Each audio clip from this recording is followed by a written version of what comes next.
I'm Manjula P., Professor of Audiology at All India Institute of Speech and Hearing. Now, I'm going to tell you about cochlear implants in the management of hearing loss. Hearing impairment in children will usually hamper the development of speech and language. In such cases where children have got hearing loss or any individual has got a hearing loss, a hearing aid is usually prescribed.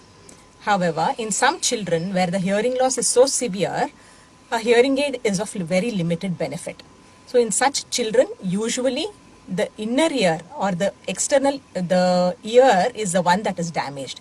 However, the hearing nerve in them will be normal. So in such cases, a cochlear implant will be useful because a cochlear implant bypasses the ear and stimulates the hearing nerve electrically. And that's why it will be helpful.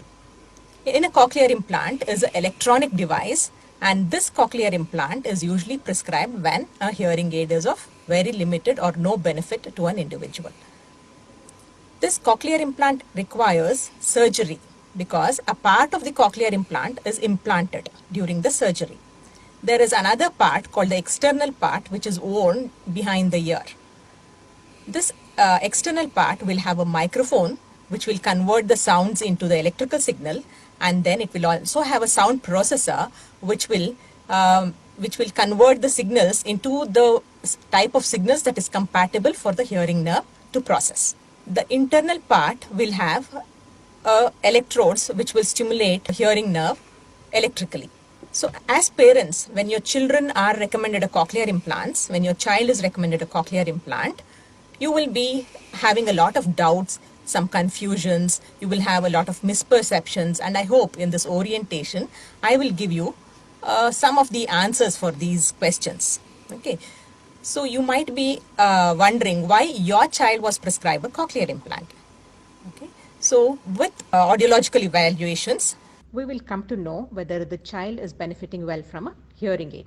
If the hearing aid is of limited benefit, then a cochlear implant is usually recommended. In such individuals, we also recommend an ENT evaluation and a radiological evaluation. A radiological evaluation will tell you whether a hearing nerve is present or not. Okay.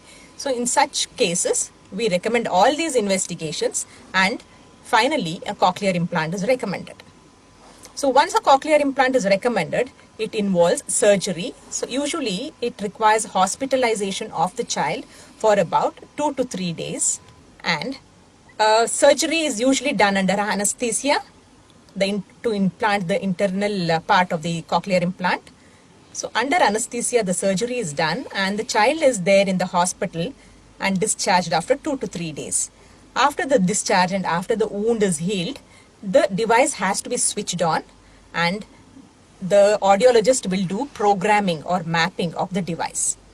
At this first session of programming, which is called switch on, the audiologist will also tell you how to take care of the device and how to use the device. To get maximum benefit from the cochlear implant, you will have to take care of the device very well. Okay, this device usually is very expensive. It costs anywhere between 6 lakhs to 14 lakhs per piece. And there are several manufacturers who manufacture the cochlear implant.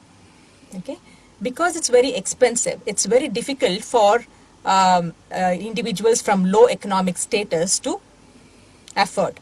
In such cases, there are also government schemes which can aid such individuals. These government schemes include central government schemes, state government schemes, and also there are other charity funds which are available, and your audiologist or an ENT doctor will be able to tell you from where you can obtain the funds. So soon after the cochlear implant, okay, the child will have to undergo a lot of speech, language and listening training. Only then the child will be able to develop speech and language. This is very, very important that you follow the speech and language therapy at home. Okay, in case of days like this where there is a COVID pandemic, you will not be able to bring your child for therapy regularly for the institute. So at that situations, we also have facility for teletherapy where your child can attend the teletherapy sessions and benefit from this. So with this, I'm going to conclude this talk on cochlear implants. If you further have any doubts, please contact the Implantable Hearing Device Unit at All India Institute of Speech and Hearing. Thank you.